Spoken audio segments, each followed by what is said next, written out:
Hi, ഇന്ന് ഞാൻ ഉണ്ടാക്കുന്നത് ഒരു മസാല ദോശയാണ്.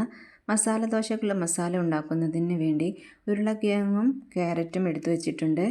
ഇത് നമുക്ക് കഷ്ണങ്ങളാക്കി കുക്കറിലിട്ട് വേവിച്ചെടുക്കണം. വെന്തതിന് ശേഷം നമുക്ക് ഉടച്ചെടുക്കാം. ഇനി നമുക്ക് മസാല ഉണ്ടാക്കിയെടുക്കാം. അതിനു വേണ്ടി ഒരു ചട്ടി വെച്ച് ഇതിലേക്ക് എണ്ണ ഒഴിച്ച് കൊടുക്കാം. എണ്ണ ചൂടായി വരുമ്പോൾ കടുകിട്ട് പൊട്ടിക്കുക. പൊട്ടി വരുമ്പോൾ 1 ടീസ്പൂൺ ഉഴുന്ന് കൂടി ചേർക്കാം.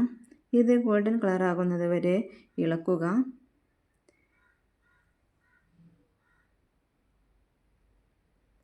ഇനി ഇതിലേക്ക് ചെറിയൊരു കഷ്ണം ഇഞ്ചി അരിഞ്ഞതും പച്ചമുളകും കറിവേപ്പില കൂടി ചേർത്തിളക്കുക. ഇത് നന്നായി വഴറ്റിയെടുക്കാം.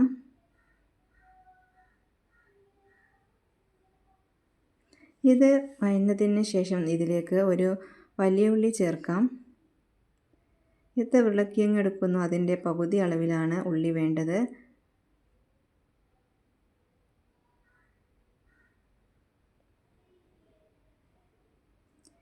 ഇനി നമുക്ക് ഇതിൽ ഉള്ളി കൂടി ചേർത്ത് നന്നായി വഴറ്റിയെടുക്കണം.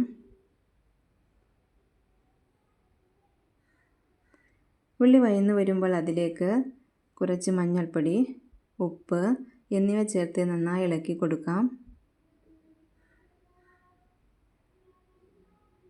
ഇനി ഇതിലേക്ക് കുറച്ച് വെള്ളം കൂടി ചേർത്ത് നന്നായിട്ട് ഇളക്കി കൊടുക്കണം. ഉള്ളി ഒന്ന് നന്നായി വെന്ത് വരണം.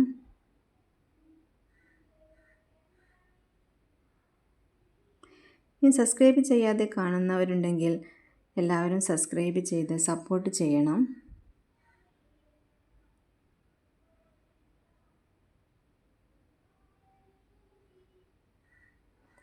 ഇനി നമുക്കിതിലേക്ക് ഉരുളക്കിഴങ്ങും ക്യാരറ്റും കൂടി ചേർത്ത് കൊടുക്കാം. നമ്മൾ വേവിക്കാൻ വെച്ച ഉരുളക്കിഴങ്ങും ക്യാരറ്റും വെന്തിട്ടുണ്ട്. ഇത് നമുക്ക് അതിലേക്ക് ചേർത്ത് കൊടുക്കാം.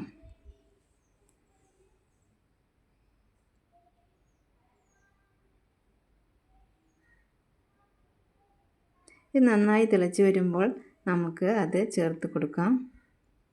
എന്നിട്ട് നന്നായി വഴറ്റി കൊടുക്കുക. വെള്ളം വറ്റുന്നത് വരെ വഴറ്റി കൊടുക്കാം. ഇനി നമ്മുടെ മസാല തയ്യാറായിട്ടുണ്ട്. ഇനി നമുക്ക് മസാല ദോശ ഉണ്ടാക്കാൻ തുടങ്ങാം. അതിനായി ചട്ടി വെച്ച് ചൂടായി വരുമ്പോൾ നമുക്ക് ഒരു തവി മാവ് ഒഴിച്ച് കൊടുത്ത് കനമില്ലാതെ പരത്തിയെടുക്കാം. ഇതിൻ്റെ വെള്ളമയമൊക്കെ മാറി വരുമ്പോൾ നമുക്ക് ദോശയുടെ മുകളിലേക്ക് കുറച്ച് എണ്ണയോ നെയ്യോ തടവി കൊടുക്കാം. ഇത് നന്നായി മൊരിഞ്ഞ് കിട്ടണം.